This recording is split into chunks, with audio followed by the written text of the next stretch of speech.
ओम श्री हरि। एकादशी व्रत का महत्व। एक समय नैमिषारण्य में पुराणों की कथाओं को सुनने के निमित्त एकत्रित हुए 66,000 ऋषियों ने श्री सूत जी से प्रश्न किया कि महाराज, आने वाले कलयुग में प्राणियों का उद्धार कैसे होगा। उनके इस प्रश्न का उत्तर देने के लिए व्यास जी ने शिष्य की सूत जी, जो सब पुराणों की कथाओं को अपने गुरु की कृपा से भली भांति जानते थे, कहने लगे कि हे ऋषियों, एक वर्ष में 12 महीनों की 24 अथवा जिस वर्ष में अधिक मास होता है उसकी दो मिलाकर कुल 26 एकादशियाँ होती हैं, जिनके नाम में तुमसे कहता हूँ। इनके उच्चारण मात्र से ही बहुत से पाप नष्ट हो जाते हैं। सो आप ध्यानपूर्वक सुनिए। नंबर 1 उत्पन्ना, दूसरी मोक्षदा, तीसरी सफला, चौथी पुत्रदा, पांचवी सठतिला, छठवीं जया, सातवीं विजया, आठवीं आमलकी, नौवीं पापमोचनी, 10वीं कामदा, 11वीं वरूथनी, 12वीं मोहिनी, 13वीं अपरा, 14वीं निर्जला, 15वीं योगिनी, 16वीं देवसैनी, 17वीं कामिका, 18वीं पुत्रदा, 19वीं अजा, 20वीं वामन या परिवर्तनी, 21वीं इंद्रा, 22वीं पापकुंसा, 23वीं रमा, 24वीं देव प्रबोधनी या देवोत्थानी। अधिक मास की दोनों एकादशियों के नाम क्रमानुसार पद्मिनी और परमा हैं। इनके श्रवण मात्र से इनके नामों के अनुकूल ही फल प्राप्त होता है। जो प्राणी इनका व्रत तथा उद्यापन नहीं कर सकते, वे इनका नाम सुनने मात्र से ही व्रत का फल प्राप्त कर सकते हैं। ओम श्री हरि। जय श्री हरि, जय श्री विष्णु। अतः कार्तिक शुक्ल एकादशी व्रत कथा देव प्रबोधनी एकादशी। ब्रह्मा जी बोले कि हे मुनि श्रेष्ठ, अब पापों को हरने वाली, पुण्य और मुक्ति देने वाली एकादशी का महत्व सुनिए। पृथ्वी पर गंगा की महत्ता और समुद्रों तथा तीर्थों का प्रभाव तभी तक है जब तक कार्तिक मास की देव प्रबोधनी एकादशी तिथि नहीं आती। मनुष्य की जो फल 1000 अश्वमेघ और 100 राजस्व यज्ञ से मिलता है, वही देव प्रबोधनी एकादशी के व्रत से मिलता है। तब नारद जी ने पूछा कि हे पिता, एक समय भोजन करने, रात्रि को भोजन करने तथा सारे दिन उपवास करने से क्या फल मिलता है, तो आप विस्तार पूर्वक मुझको समझाइए। ब्रह्मा जी बोले कि हे पुत्र, एक बार भोजन करने से 1 जन्म, रात्रि को भोजन करने से 2 जन्म तथा पूरा दिन उपवास करने से 7 जन्मों के पाप नष्ट होते हैं। जो वस्तु त्रिलोकी में न मिल सके और दिखाई न दे, वह हरि प्रबोधनी एकादशी से प्राप्त हो सकती है।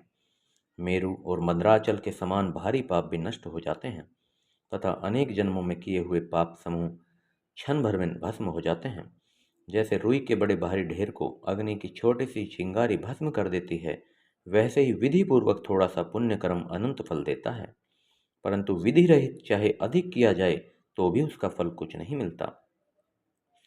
संध्या न करने वाले नास्तिक, वेद निंदक, धर्मशास्त्र को दूषित करने वाले मूर्ख, दूसरों की स्त्री का अपहरण करने वाले, पाप कर्मों में सदैव लगे रहने वाले, धोखा देने वाले, ब्राह्मण अथवा शूद्र, पर स्त्री गमन करने वाले तथा ब्राह्मणी से भोग करने वाले, ये सब चांडाल के समान हैं। जो विधवा अथवा सधवा ब्राह्मणी से भोग करते हैं, वे अपने कुल को नष्ट कर देते हैं, पर स्त्रीगामी के संतान नहीं होती और उसके पूर्व जन्म के संचित सब अच्छे कर्म नष्ट हो जाते हैं। जो गुरु और ब्राह्मणों से अहंकार युक्त प्राप्त करते हैं, वह भी धन और संतान से हीन होते हैं।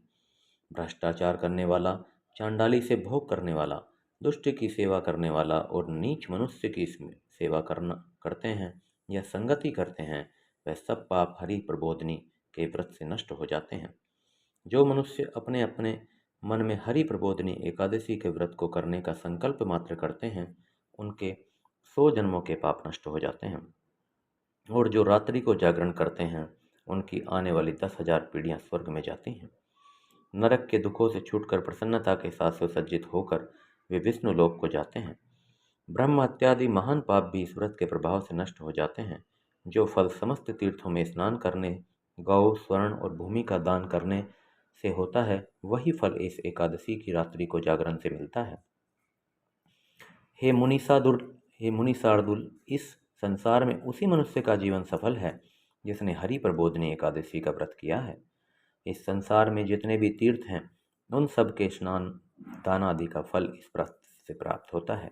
अतः और सब कर्मों को त्याग कर भगवान के प्रसन्नार्थ कार्तिक शुक्ल हरि प्रबोधिनी का व्रत करना चाहिए। वही ज्ञानी तपस्वी तथा जितेंद्रिय है और उसी को भोग तथा मोक्ष प्राप्त होता है। जिसने हरि प्रबोधिनी एकादशी का व्रत किया है यह विष्णु को अत्यंत प्रिय मोक्ष के द्वार को बताने वाली तथा उसके तत्व का ज्ञान देने वाली है। जिसने एक बार भी इसका व्रत किया वह मोक्ष का अधिकारी हो जाता है। मन कर्म वचन तीनों प्रकार के पाप इस रात्रि को केवल जागरण करने से नाश हो जाते हैं।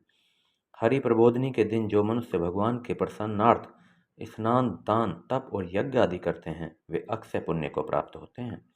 हरि प्रबोधिनी एकादशी के दिन व्रत करने से मनुष्य के बाल यौवन और वृद्धावस्था में किए गए समस्त पाप नष्ट हो जाते हैं।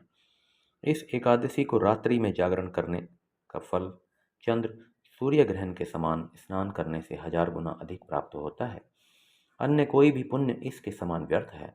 जो मनुष्य हरि प्रबोधिनी का व्रत नहीं करते उनके सब पुण्य व्यर्थ हैं।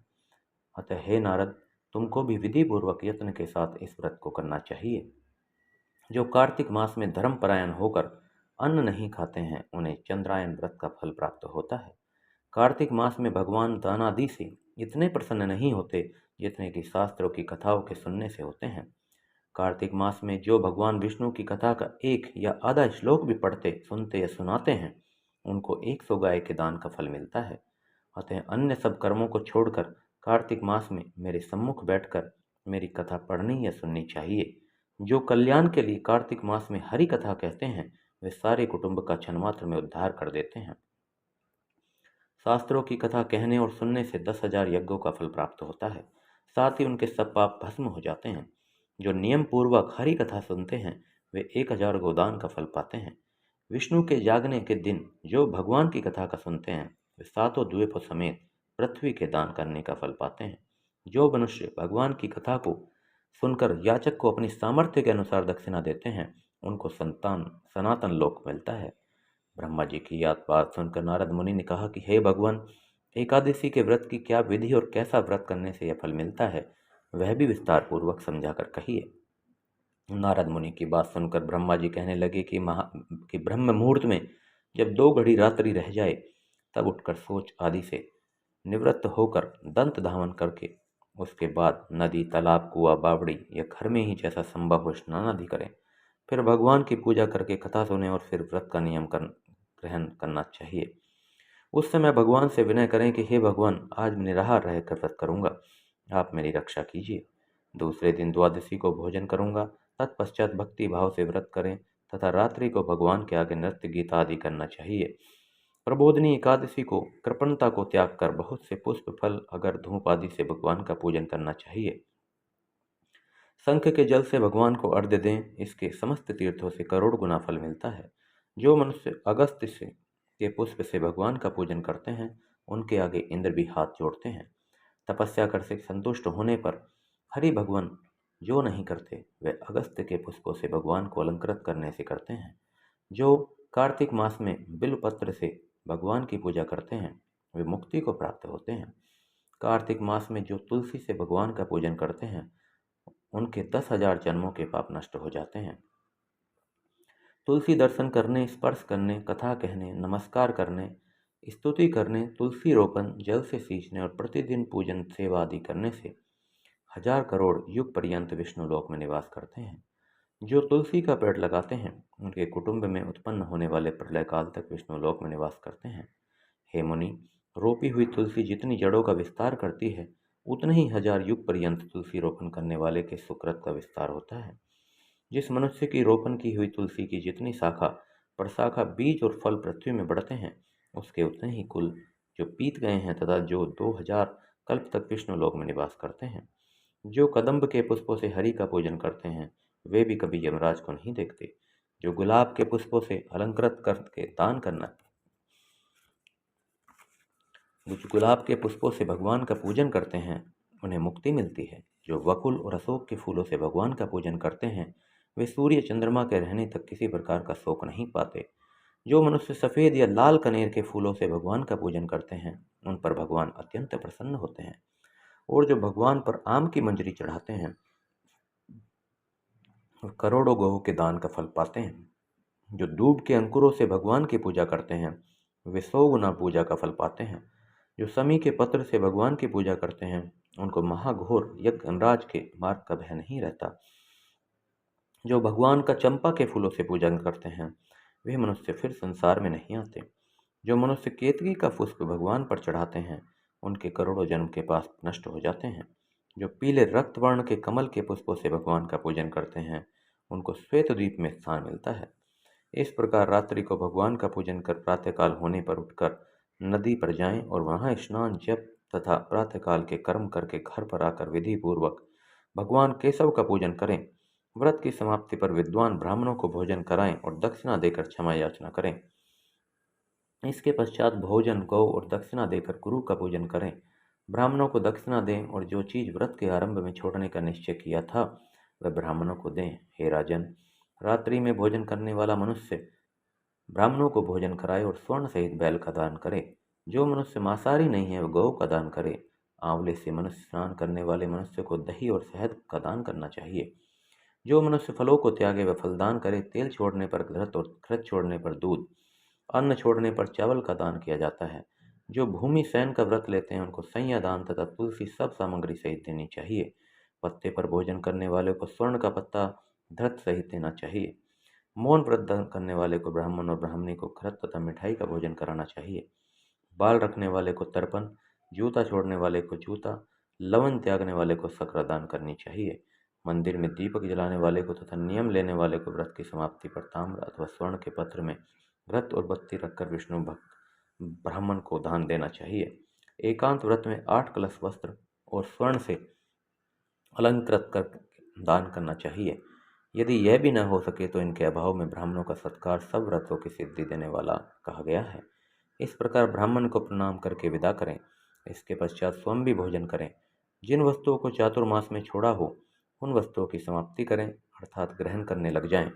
हे राजन, जो बुद्धिमान इस प्रकार चातुर्मास व्रत निर्विघ्न समाप्त करते हैं वे कृतकृत्य हो जाते हैं और फिर उनका जन्म नहीं होता। यदि व्रत भ्रष्ट हो जाए तो व्रत करने वाला अंधा या कोढ़ी हो जाता है। भगवान कृष्ण कहते हैं कि राजन, जो तुमसे पूछा था वह सब मैंने बतलाया। इस कथा को पढ़ने और सुनने से गौदान का फल प्राप्त होता है। ओम श्री हरि। जय श्री विष्णु। ओम जय जगदीश हरे स्वामी, जय जगदीश हरे। भक्त जनों के संकट क्षण में दूर करे। ओम जय जगदीश हरे। जो ध्यावे फल पावे, दुख विन से मन का। सुख संपत्ति घर आवे, कष्ट मिटे तन का। ओम जय जगदीश हरे। मात पिता तुम मेरे, शरण गहूँ मैं किसकी।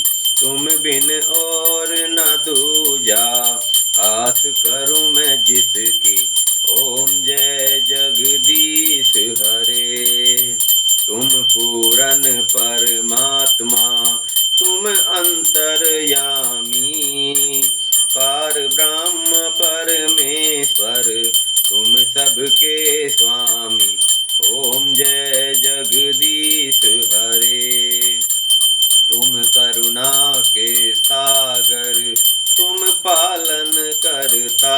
स्वामी तुम पालन करता। मैं मूरख कल कामी, मैं सेवक तुम स्वामी। कृपा करो भरता। ओम जय जगदीश हरे। तुम हो एक अगोचर, सबके प्राणपति। किस विधि मिलूं दयामय, तुमको मैं कुमति। ओम जय जगदीश हरे। दीन बंधु दुख हरता, तुम ठाकुर मेरे। अपने हाथ उठाओ, द्वार पड़ा